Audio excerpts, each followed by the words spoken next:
Hi everyone, welcome back to our channel. ఈరోజు అందరికీ నచ్చే చికెన్ కర్రీని ఇంట్లోనే సింపుల్గా హోటల్ స్టైల్ రుచితో ఎలా తయారు చేయాలో చూసేద్దాం.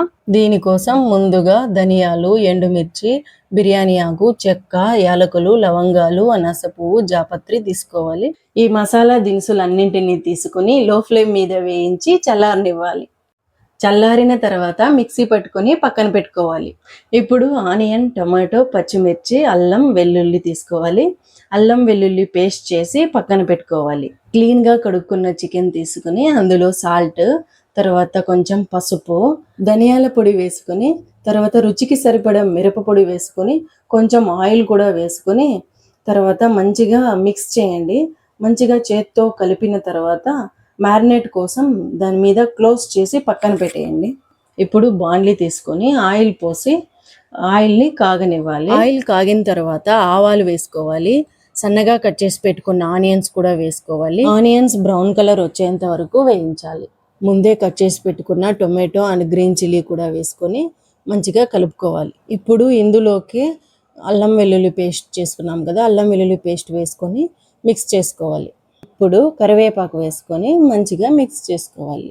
ఇవన్నీ వేగిన తర్వాత మ్యారినేట్ చేసి పెట్టుకున్న చికెన్ కూడా వేసుకొని మంచిగా కలపాలి. ఫ్లేమ్ని మీడియంలో పెట్టి మంచిగా కలుపుతూ ఫ్రై చేయండి. ఇలా చేయడం వల్ల చికెన్ జ్యూసీగా ఉంటుంది. ఇప్పుడు ఇందులోకే కొంచెం పసుపు వేసుకొని తర్వాత సాల్ట్ వేసుకోవాలి. ఇంతకు ముందు ఆల్రెడీ మనం సాల్ట్ వేసుకున్నాం, కారం కూడా వేసుకున్నాం. చూసుకొని వేసుకోండి, మరీ ఎక్కువైపోతుంది. స్లోగా కలుపుతూ ఫ్రై చేయండి. ఇప్పుడు సరిపడా కారం వేసుకొని తర్వాత ఇంట్లో చేసిన మసాలా కూడా వేసుకొని మంచిగా కలపండి. ఇక్కడ మేము చికెన్ మసాలా పౌడర్ లాంటివి ఏమీ వాడలేదు, అన్నీ ఇంట్లో చేసుకున్నవి. చికెన్ ఫ్రై అయిన తర్వాత వాటర్ పోసుకోవాలి. చూసుకొని తక్కువగా వాటర్ పోసుకోండి, కర్రీ కాబట్టి.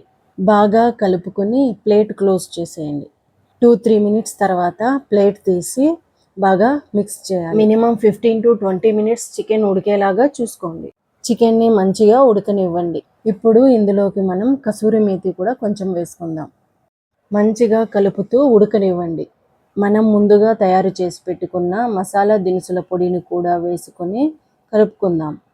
బాగా కలుపుతూ చికెన్ని మంచిగా ఫ్రై చేయండి. మనము ఇలా ఇంట్లోనే చాలా సింపుల్గా టేస్టీగా చికెన్ కర్రీని తయారు చేసుకోవచ్చు. ఉప్పు, కారం కరెక్ట్గా పెట్టుకోవాలి. ఈ రెండు కరెక్ట్గా ఉంటే చికెన్ కర్రీ బాగుంటుంది. మధ్యలో కలుపుతూ మంచిగా ఫ్రై చేయండి చికెన్ని. ఇంతేనండి చికెన్ కర్రీ ప్రిపేర్ చేయడం. చాలా సింపుల్గా అయిపోయింది కదా. ఈ చికెన్ కర్రీ రెసిపీ ట్రై చేసి ఎలా వచ్చిందో కామెంట్స్లో తప్పకుండా చెప్పండి. నెక్స్ట్ ఫైనల్గా కొత్తిమీర వేసుకునేసి మంచిగా కలుపుకోండి. ఇంతేనండి, simple and tasty chicken curry తయారైపోయింది. ఈ వీడియో మీకు యూస్ఫుల్ అనిపిస్తే లైక్, షేర్ అండ్ సబ్స్క్రైబ్ చేసుకోండి. మళ్ళీ ఇంకొక సూపర్ రెసిపీతో కలుద్దాం. Bye bye. Thanks for watching.